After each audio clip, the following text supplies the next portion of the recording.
Alright guys, इस particular session में हम लोग विस्कोसिटी डिस्कस करने वाले हैं, जो कि फ्लूइड की प्रॉपर्टी नंबर 5 है। चलिए शुरू करते हैं।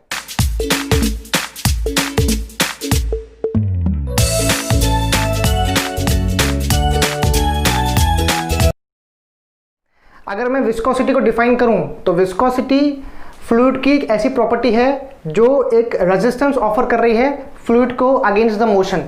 कोई भी फ्लूइड जब मोशन करता है तब उसको एक इंटरनल रेजिस्टेंस ऑफर होता है, जिसको हम बोलते हैं विस्कोसिटी। नाउ इसका एक प्रैक्टिकल एग्जांपल है। आप देख सकते हैं कि विंटर सीजन में कोकोनट ऑयल जम जाता है, वो मूव नहीं कर पाता। उस समय पे टेम्परेचर बहुत ही कम होता है, जिसकी वजह से वो मूव नहीं कर पाता या वो मोशन में नहीं आ पाता। सो ये रीज़न है विस्कोसिटी का। जैसे टेम्परेचर कम हो गया, उस पर्टिकुलर लिक्विड की विस्कोसिटी बढ़ गई। विस्कोसिटी का बढ़ना मतलब मोशन रुक जाना, तो वो है उसका प्रैक्टिकल एग्जांपल विस्कोसिटी का। अब विस्कोसिटी पे सबसे पहला जो रिसर्च किया था वो न्यूटन सर ने किया था। न्यूटन ने अपना एक लॉ दिया, उसको हम कहते हैं कि न्यूटन लॉ ऑफ विस्कोसिटी। अब इस न्यूटन लॉ को समझने के लिए हमने यहाँ पे एक फ्लूइड एलिमेंट ड्रॉ किया है। से एक लिक्विड है, यहाँ पे रेस्ट कर रहा है। अब मैं क्या कर रहा हूँ, इस पर्टिकुलर लेयर ऑफ फ्लूइड पे एक शियर फोर्स अप्लाई कर रहा हूँ। उस शियर फोर्स की वजह से लेट अस से यहाँ पे शियर स्ट्रेस डेवलप हो रहा है टाउ। ये टाउ क्या है? शियर स्ट्रेस है। अब क्या होगा, जैसे ही आपने उस टॉप लेयर पे शियर फोर्स अप्लाई किया तो उस पर्टिकुलर टॉप जो पार्टिकल है उसकी वेलोसिटी क्या रहेंगी? मैक्सिमम रहेंगी। सो लेट अस से ये वो पार्टिकल है, उसने मैक्सिमम वेलोसिटी रीच किया। जैसे जैसे आप नीचे जाएंगे वैसे वैसे पार्टिकल की वेलोसिटी कम होगी, क्योंकि उस फोर्स का, उस स्ट्रेस का इन्फ्लुएंस धीरे धीरे कम हो जाएगा। तो उसका जो वेलोसिटी प्रोफाइल है वो कुछ इस प्रकार बनने वाला है। टॉप पे वेलोसिटी क्या रहेगी? मैक्सिमम से u। जैसे जैसे मैं नीचे जा रहा हूँ वेलोसिटी कम हो रही है। एंड वो जो वेरिएशन है डेप्थ का, let us say with respect to distance y है। हम यहाँ पे एक छोटा सा एलिमेंट ले रहे हैं। लेट अस से इसका चेंज इन डेप्थ क्या है? से dy। इसकी चेंज इन वेलोसिटी क्या है? से du है। अब न्यूटन लॉ ऑफ विस्कोसिटी के हिसाब से न्यूटन ने कहा था कि जो भी शियर स्ट्रेस आप अप्लाई कर रहे हो इस फ्लूइड एलिमेंट पे, वो डायरेक्टली प्रोपोर्शनल है इसकी वेलोसिटी ग्रेडियंट से। So the statement is shear stress is directly proportional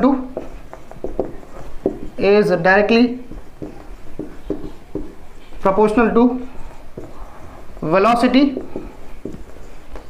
gradient। यहां पर velocity gradient का मतलब क्या होता है? ऐसा change in velocity with respect to depth या फिर विथ रिस्पेक्ट टू डिस्टेंस। जैसे जैसे डेप्थ कम हो रही है वेलोसिटी कम हो रही है, मतलब velocity change हो रही है with respect to the distance y.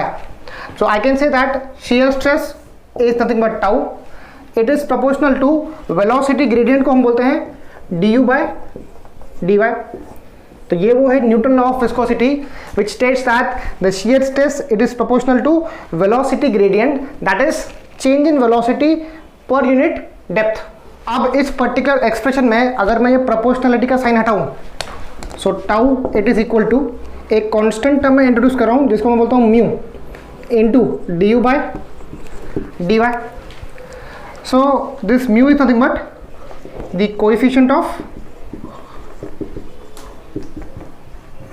Viscosity, या आप बोल सकते हो एब्सोल्यूट विस्कोसिटी, या आप इसको नाम दे सकते हो डायनामिक विस्कोसिटी। अब इसको मैंने डायनामिक विस्कोसिटी क्यों बोला है, मैं चेक कर सकता हूँ इसकी यूनिट से। देखना भी, सी टाउ क्या होता है, सॉरी म्यू क्या होता है? Tau upon du by dy। अगर मैंने इसका यूनिट वर्कआउट किया, से मैं इसका यहाँ पे यूनिट वर्कआउट करता हूँ। सी टाउ मतलब शियर स्ट्रेस। शियर स्ट्रेस होता है न्यूटन पर मीटर स्क्वायर में। du मतलब है चेंज इन वेलोसिटी, वो होती है मीटर पर सेकेंड में। एंड dy तो एक डेप्थ है से मीटर में। यहाँ पर मीटर मीटर कैंसल, ये सेगा सेकेंड ऊपर। So the SI unit is Newton second per metre square. सो इस पर्टिकुलर मोशन में आपको फोर्स मिल रहा है, इसके यूनिट में यहाँ पे फोर्स छुपा हुआ है। सो इसलिए इसका नाम पड़ गया डायनामिक विस्कोसिटी, बिकॉज इसके मोशन में यहाँ पर फोर्स इन्वॉल्व है. We call it as dynamic viscosity और you can say absolute viscosity. Dynamic viscosity का ऐसा यूनिट क्या था? Newton second per metre square. अब हमें उसका सीजीएस यूनिट वर्कआउट करना है. नाउ सी, अगर मैं बात करूँ 1 न्यूटन की, वो होता है 10⁵ डाइन.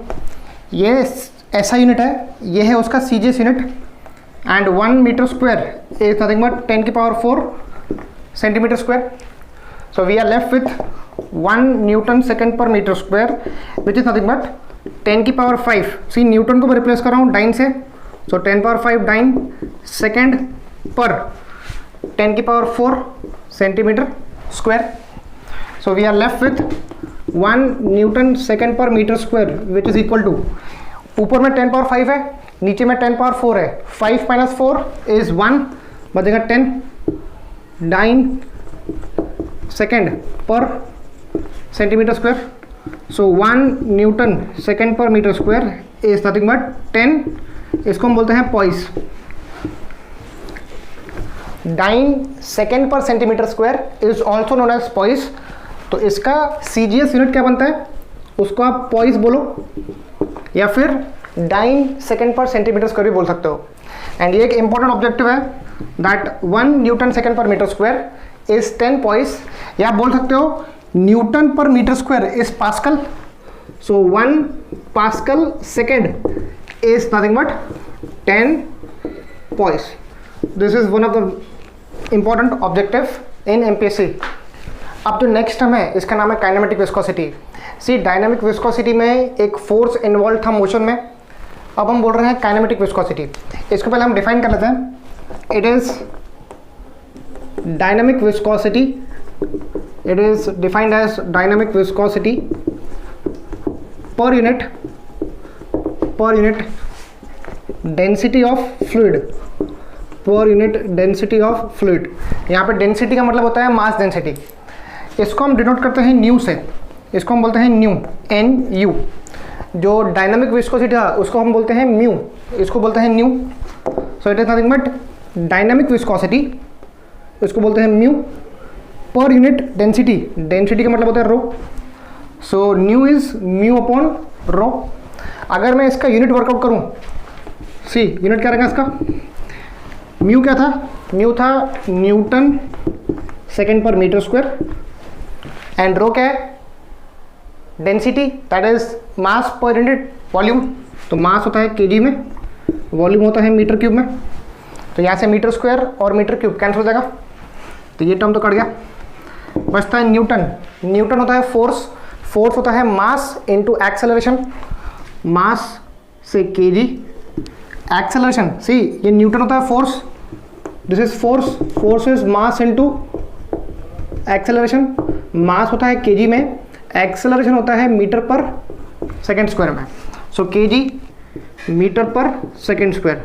ये बन गया आपका न्यूटन इनटू सेकेंड अपॉन ये क्या है? बचता है केजी पर मीटर, क्योंकि यहाँ पे मीटर स्क्वायर और मीटर क्यूब में से मीटर स्क्वायर कट गया था. So we are left with KG cancel and यहाँ पर सेकेंड भी कट जाएगा. तो आपका आंसर बचता है मीटर स्क्वायर पर सेकेंड. अब इसके पीछे एक रीज़न है हम क्यों इसको काइनेमेटिक विस्कोसिटी बोल रहे हैं, क्योंकि इसके यूनिट में आपको फोर्स नहीं दिख रहा. ये मोशन तो हो रहा है बट इसके पीछे का फोर्स कौन सा है वो आपको नहीं पता पड़ रहा. तो हमने इसमें फोर्स की बात नहीं किया, जिसकी वजह से हम उसको बोलते हैं काइनेमेटिक विस्कोसिटी. ऑलराइट. सो इसका ऐसा यूनिट क्या बनता है? ऐसा unit is metre square per second. अब लास्ट में हम इसका सीजीएस यूनिट डिस्कस करते हैं. सी, इसका ऐसा यूनिट क्या था? 1 metre square per second. 1 metre square is nothing but 10⁴ centimetre square.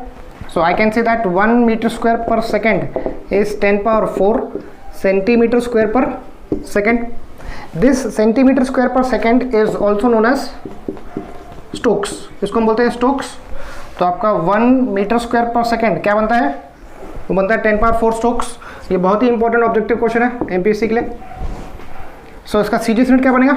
वो बनेगा स्टोक्स, या फिर आप बोल सकते हो centimetre square per second. So this is the CGS unit of kinematic viscosity. अब जो इसका लास्ट पॉइंट है जिसमें हम डिस्कस करेंगे कि टेम्परेचर का विस्कोसिटी पे क्या असर है। हमारे पास दो फ्लूइड है, एक है लिक्विड एक है गैसेस। लिक्विड के केस में हमको पता है कोहेसिव फोर्स ज़्यादा इंपॉर्टेंट है। In case of liquid cohesive force is important. यहाँ पर कोहेजन का मतलब क्या होता है, एक intermolecular force of attraction between the molecules of same type. जो सेम मॉलिक्यूल्स होते हैं उनके बीच में जो मॉलिक्यूलर अट्रैक्शन होता है उसको हम बोलते हैं कोहेजन। तो लिक्विड्स में कोहेसिव फोर्स ज़्यादा होता है। अब इसमें ये देखा गया है कि as temperature increases viscosity decreases. मतलब जैसे जैसे टेम्परेचर बढ़ेगा लिक्विड्स के केस में विस्कोसिटी घट जाएगी। अगर मैं गैसेस की बात करूं तो गैसेस में molecular momentum transfer is important. इसमें मॉलिक्यूल्स का जो मोमेंटम है वो ज़्यादा इंपॉर्टेंट है। एंड इसमें ये देखा गया है कि as temperature increases viscosity also increases. तो ये बहुत ही इंपॉर्टेंट ऑब्जेक्टिव क्वेश्चन है जो बहुत बार पूछा गया है कि लिक्विड्स के केस में जैसे जैसे टेम्परेचर बढ़ेगा विस्कोसिटी कम हो जाएगी, गैसेस के केस में जैसे जैसे टेम्परेचर बढ़ेगा विस्कोसिटी भी बढ़ेगी। आज के लिए इतना ही। हम मिलते हैं नेक्स्ट वीडियो में जिसमें हम बची हुई प्रॉपर्टीज़ को डिस्कस करेंगे। Thank you so much.